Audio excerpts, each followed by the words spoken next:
Tuna, tuna, bacon, bacon, bacon, bacon, tuna, tuna. Speaking about Tuna, kick out the bro. No, no. He annoying.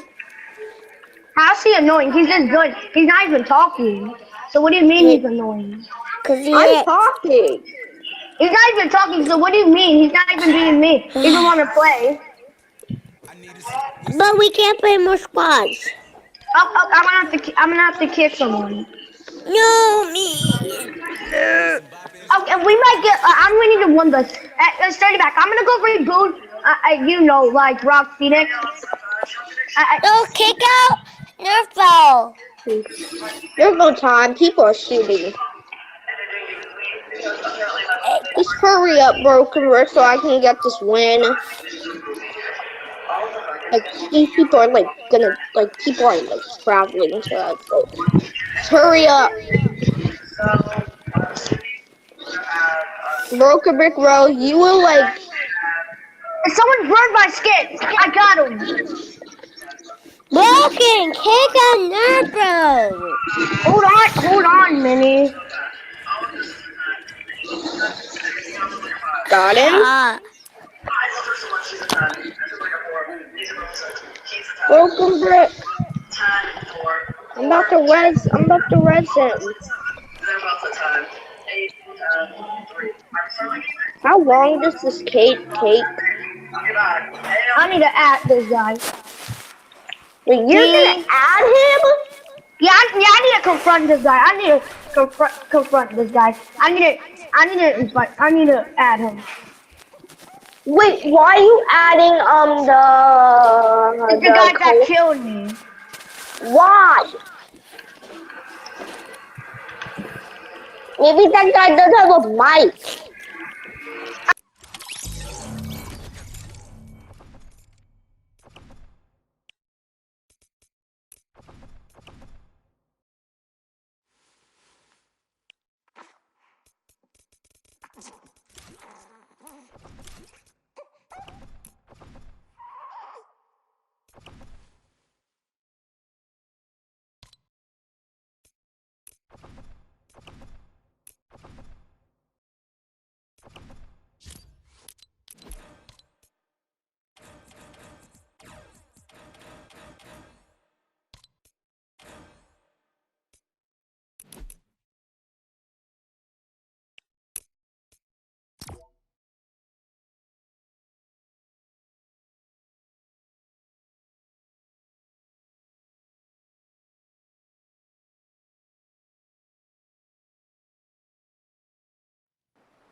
Hello. That's why you're seeing a sanding opportunity here. Maybe the tunnel out, but Kibo says not so fast, my friend.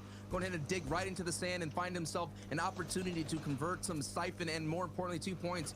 Igram's trio is turning around their fate here, and with another nice, successful wipe right there as we have some battles. But man, Mr. J's trio, who started off the day one with Mr. Ollie 09. 0 points, looks like so far that momentum has carried over into day 2. But they've been really consistent other than that, finishing in the top 10. No doubt to have it in them to be consistent. But Shayo, this is literally a new slate of play. The meta has changed here in day 2. Yeah, and I'm like that you mentioned that, right? You're talking about last season's FNCS in general. Now there's no more power in the POIs. As we mentioned yesterday, the power is in the players, the strategies they have. Harpoon, box dive invasions. That's what Awares is trying for. Unfortunately, it doesn't work. What did we see before? We left Lazy Lake with 2 teams. Look at the mini-map now. We've got the entire Fortnite community sharing 3 buildings. And Levin must have some telepathic abilities because he said that people will be fighting for center. So no longer people are perched on the edge trying to look for storm surge tags. They're using their mechanics up in business. Look at that. So many trios in Lazy Lake dead center. Now we're going to see who's going to rotate to the 3rd zone here to center and set that up. Expect Pablo's trio, expect Trulix trio, but I do expect many, many more because when they do in heat, they were successful. Like CRR found a lot of success going center early. It also kind of looks like two different gravity fields happening on the map. One pulling everyone into Lazy Lake. And if you remember that map image, another one pushing everyone to the outside portions of the circle. You don't want to use extra mats to move in. Material's so important to play the end game. You need them for defense and offense. And now we talked about Storm Surge. That purple lightning is striking. Anyone who's playing too passive and hasn't done damage right now, you have to be careful and stay above the threshold. Benji Fishy's team is 195 damage above. That's a very comfortable space. Still, you'll have to hunt for more tags. You can see it dropping down all the way down to 165. I want to see already. Fresh. And now you're seeing that they were able to get some Storm Surge with Amplify having an Elim here. Now you're seeing the points there, that little 2 gold point. That is for the day. We will have I'm literally in Australia. I want to see Absolutely. We got Fresh. one elimination on Amplify's side.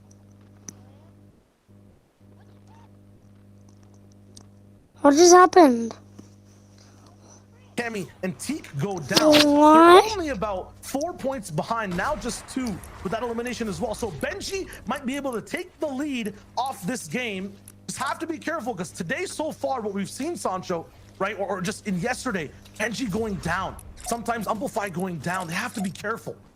I asked what was going on with Andretta Trio, and look at their loadout. Something must have happened at their drop where they had to retreat and back away. They do not have power, do not have surge. They're in shambles, and down goes Andretta, and Revsguard is still feeling that pain of Storm Surge. And I just feel like this trio has always been wounded in day one, and their rotations have not had the amount of bandwidth that they needed to breathe. Because what ends up happening is these kind of beeline rotations get interrupted by these high-level trios who are making dead side rotations, like Hen's trio and things of that sort, have surely disrupted Andretta's run. It's just, if you go back to the VOD reviews, they always have a dangerous neighbor on their rotation, sometimes Thomas HD.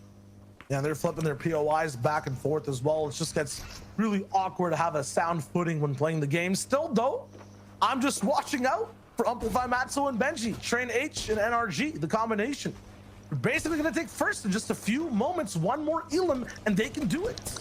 And why they've been so successful is because so many teams are fighting for height, and Trulix's trio with Stompy and Pink have been pushing people down with RPGs. And that game plan for Train H, Matzo, Amplify, and Benji Fishy is basically let them come down to us and we will clean them up. And that is what they're being so successful in, is every time a team gets down there, they're in shambles, and they've been rotated in. Like Reese mentioned in game 2, the height team was Trulix's team. They had no way to pressure down below, and that was just the perfect scenario, the perfect storm scenario for Amplify's plan there. He basically was able to wipe out a lot of people down below. And while these guys are kind of in a hurricane surrounded by other teams inside the top 20, other teams looking to be more aggressive.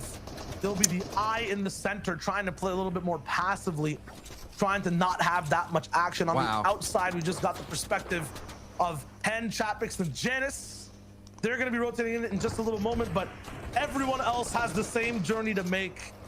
They have a max zone pull, and they're all side by side. They'll be clashing, like rotating tops in a little dome back and forth as they make their way towards the zone.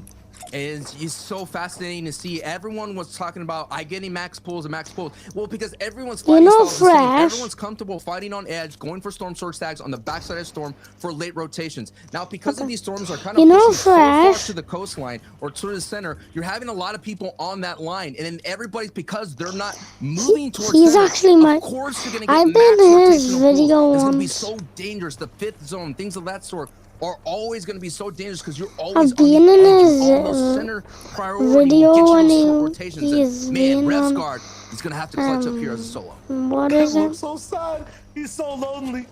Where's his team? They got to focus on Surge next game, man. I don't like seeing my man by himself so My alone. guy. He'll figure it out. Props though to stay alive till that point. No shield. Oh yeah. Maybe he can make it through. If you see the numbers on the top left of your screen, 58 players alive, 22 trios still left in the lobby. Once that number of trios hits 17, that's where those big placement points start getting handed out as well. Right now, Benji, Amplify, Matzo in the best position in this entire base right now. They're from the bottom side, just beaming up, clawing up towards these upper boxes, trying to drop down anyone, get more elims and more loot.